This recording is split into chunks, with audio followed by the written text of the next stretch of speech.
नमस्कार, नमस्कार, नमस्कार दोस्तों। आज मैं फिर से कास्परोव का एक मास्टर क्लास गेम लेकर के आया हूँ। गैरी कास्परोव उन खिलाड़ियों में से रहे हैं, महानतम खिलाड़ी क्यों कहे जाते हैं? क्योंकि वो हमेशा हर चीज़ में परिपक्व और शानदार नज़र आते थे।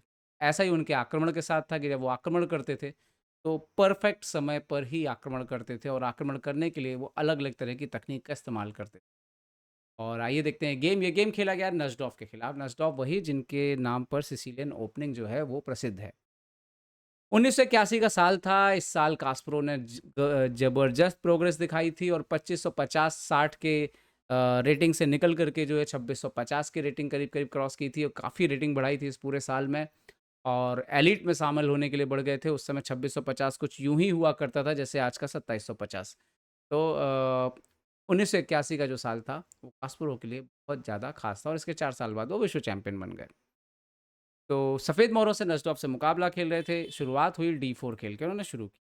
डी4, नाइट एफ6, ई4, ई6 अपोनेंट ने निम्ज़ो खेलना चाहता था निम्ज़ो इंडियन। कास्परोव ने नाइट एफ3 खेला और यहाँ पर नज़दॉफ ने बी6 खेला। इस समय तक ऑलरेडी जो है नज़दॉफ की जो है उम्र थोड़ी-सी बढ़ रही थी ऑलरेडी तो वो थोड़ा-सा सेफ गेम खेल रहे थे। वो चाह रहे थे कि पीस को एक्सचेंज किया जाए और एक ठीक-ठाक एंड गेम जो है वो कास्परोव के साथ खेला जाए और कास्परोव को कोई आक्रमण जो है वो ना दिया जाए। ए3 किया कास्परोव ने, बिशप बी4 अलाउ नहीं किया। बिशप बी7, नाइट सी3 दोनों साइड से पीसेस निकलते रहे। यहाँ पे नज़डॉफ ने सेंटर स्ट्राइक करा, जो कि एक अच्छी चाल थी। सी डी5, नाइट डी5, ई3, बिशप ई7, बिशप बी5 चेक, टेम्पो गेन किया कास्परोव। कोई टेम्पो कभी नहीं छोड़ते, ये याद रखिए कास्परोव के गेम से। सी6 तो बिशप डी3 वापस, अपोनेंट का बिशप यहाँ पर उन्होंने बंद कर दिया। नाइट इंटू सी3 खेला नज़डॉफ ने, बी3, डी5 किया। थोड़ी सी चाल जरूर खराब हुई यहाँ पर, उसकी वजह से वाइट थोड़ा सा बेहतर आपको नजर आएगा। लेकिन यहाँ पर कास्परो ने कैसल किया। पोजीशन कमोबस इक्वल थी, नाइट सी6 और अब कास्परो सेंटर जो है वो लेना शुरू करते हैं। तो आपको अटैक करना है, टेम्पो मत छोड़िए, सेंटर आपको लेना ही पड़ेगा अधिकतर मुकाबलों में। एक कासल किया यहाँ पर, तो नाउ बिशप ई3। अब सेंटर का रूल ये कहता है कि आप सेंटर जो है आपके पास है उसको बना के रखिए। सीन टू डी4, सीन टू डी4। यहाँ पे नजडॉफ ने रुक सी8 खेला। यहाँ तक बिल्कुल कोई समस्या जो है वो कहीं से गेम में नजर नहीं आती है ऑफ के। कास्परो खेलते हैं क्वीन ई2, अपने दोनों रुक को कनेक्ट करते हैं। नाइट ए5 आते हैं नजडॉफ यहाँ पर और सी4 के स्क्वायर को कंट्रोल करने की।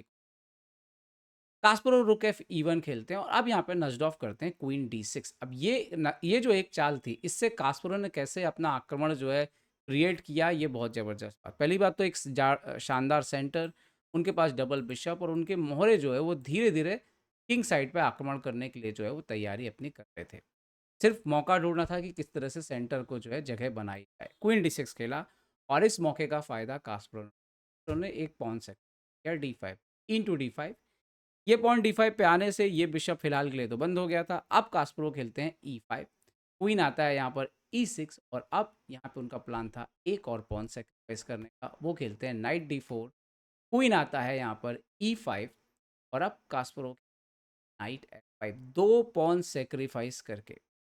डेफिनेटली आप अगर आप इंजन की मूव्स में जाओगे तो इंजन बोलेगा ब्लैक जो है वो यहाँ पे काफ़ी ठीक ठाक लग रहा है और ब्लैक जो है डेफिनेटली यहाँ पर अच्छा होना चाहिए। लेकिन क्या बोर्ड पे जो पोजीशन है वो इस तरह की बात करती है? बोर्ड पर पोजीशन काफ़ी क्रिएटिव है। नाइट ई7 का थ्रेट दिखता है, बिशप एच7 का थ्रेट दिखता है, क्वीन जी4 का थ्रेट दिखता है, यहाँ पर क्वीन एच5 भी आ रहा है। तो काफ़ी, और क्वीन रुक भी जो है इसी लाइन पे है जिस लाइन पे क्वीन बैठा है और आपके पीछे जो है वो थोड़े से आउटसाइडेड लगते हैं। तो इतना आसान तो खेलना बिल्कुल नहीं था। यहाँ पर एक्यूरेट मूव हो सकती थी नाइट सी, लेकिन जैसा मैं आपको बोलता हूँ हमेशा कि ह्यूमन जो है वो कंप्यूटर जैसी चालें नहीं चलते हैं, वो गलतियाँ करते हैं। अपोनेंट ने यहाँ पर बिशप एफ6 और इस पोजीशन के बाद कास्परो अपना प्लान कंटिन्यू करते हैं क्वीन जी4 पर लेकर के। रुक ए सी ई8 खेलते हैं यहाँ पर नजडॉफ। वो यहाँ पर क्वीन सी3 जैसा मूव खेल सकते थे। क्वीन सी3, नाइट ई7 चेक आएगा, bishop e7 and then bishop डी4। इस तरह के थ्रेट थे। लेकिन मतलब इस तरह से कौन ही खेलता है, आप मुझे बताइए कि क्वीन इंटू डी4 जो है वो दे दिया जाए, क्वीन डी4 खेला जाए। इस तरह से कौन सोचता है? ये सिर्फ कंप्यूटर ही सोचता है इस तरह से चालें। तो ये जो पोजीशन है वो कमोबस जो है वो इक्वल ही है, लेकिन इस तरह से तो कोई सोचता नहीं है। तो उन्होंने खेला यहाँ पर रुक सी ई8, अपने क्वीन पे सपोर्ट लगाया और अब यहाँ पर चुपचाप खेलते हैं बिशप डी2 गैरी कास्परो और सडनली जो है यहाँ पर मुश्किल में आ जाते हैं नजडॉफ। वो खेलते हैं क्वीन इंटू A1, रुक into A1, bishop into A1। क्या आप फिनिश कर सकते हैं? Night into G7, bishop into 7, H6, बाद रिजाइन कर देते हैं नस्टॉ। तो आखिर ये खेल अचानक से कैसे पलट गया? डेफिनेटली इंजन जो है इस चाल को बहुत अच्छी गुणवत्ता नहीं देगा, लेकिन ह्यूमन के प्रोस्पेक्टिव से एक शानदार चाल थी और ज़बरदस्त चाल थी। इससे उनका बिशप बंद होता और फिर जो दूसरा पॉन सेक्रीफाइस था, ये कमाल था। और नाइट F5 के बाद जो अटैक आ रहे थे बहुत ज़्यादा, खासतौर पे bishop D4, queen G4, H7 पे भी नज़र, क्वीन H5 भी आ सकता है।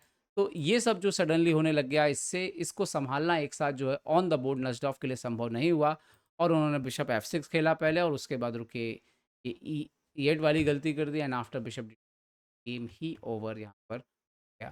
तो एक शानदार जीत यहाँ पर गैरी कास्परोव की। और आप इस मैच से भी सीख सकते हैं टेम्पो कैसे गेन करें, सेंटर को कैसे मेंटेन करें, कभी कभी सेंटर से पॉन सैक करके कैसे सडनली जो है आप आक्रमण जो है वो क्रिएट कर सकते हैं और अपोनेंट को जो है मुश्किल में डाल सकते हैं डिसीजन लेने में, किंग को बचाते समय। उम्मीद करता हूँ ये वीडियो आपको पसंद आया होगा। पसंद आया तो लाइक शेयर और सब्सक्राइब करना ना भूलें। देखते रहे chess base India. Chess base India के लिए मैं निखिलेश जैन। जय हिंद दोस्तों।